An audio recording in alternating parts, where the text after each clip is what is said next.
एक पंडित जी प्रतिदिन रानी को कथा सुनाने महल में जाया करते थे।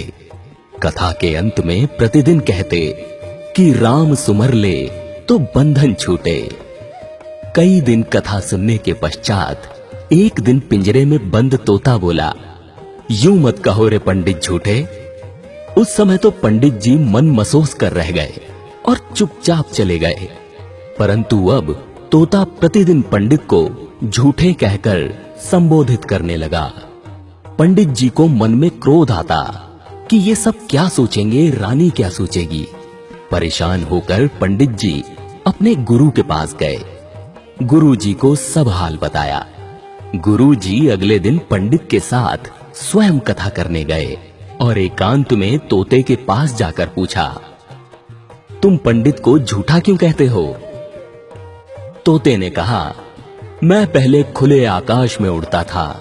एक बार मैं एक आश्रम में जा बैठा जहां सब साधु संत राम राम राम बोल रहे थे। वहां बैठा तो मैंने भी राम राम बोलना शुरू कर दिया। एक दिन मैं उसी आश्रम में राम राम बोल रहा था, तभी एक संत ने मुझे पकड़कर पिंजरे में बंद कर लिया।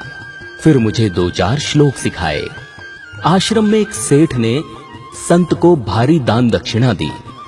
संत ने आशीर्वाद स्वरूप सेठ को मुझे सौंप दिया। अब सेठ ने मुझे चांदी के पिंजरे में रखा। मेरा बंधन बढ़ता गया। अब मैं स्वच्छ वायु और ताजा फलों के लिए भी तरसने लगा। निकलने की कोई संभावना न रही। एक दिन उस सेठ ने राजा से अपना काम निकलवाने के लिए उपहार स्वरूप मुझे राजा को दे दिया। राजा ने खुशी खुशी मुझे ले लिया, क्योंकि मैं राम राम और श्लोक बोलता था। रानी धार्मिक प्रवृत्ति की है, तो राजा ने मुझे रानी को दे दिया। रानी ने सोने का पिंजरा बनवा दिया और खाने में हमेशा मेवे और अन्य कीमती भोज्य पदार्थ ही मिलते हैं। मिर्च खाना, पेड़ पर लटके फलों में चोंच मारकर स्वाद लेना तो मैं भूल ही गया हूँ। अपनी मर्जी से चहकना भूल गया हूँ। अब मैं कैसे कहूं कि राम राम कहें तो बंधन छूटे। तोते ने गुरुजी से कहा, आप ही कोई युक्ति बताएं जिससे मेरा बंधन छूट जाए।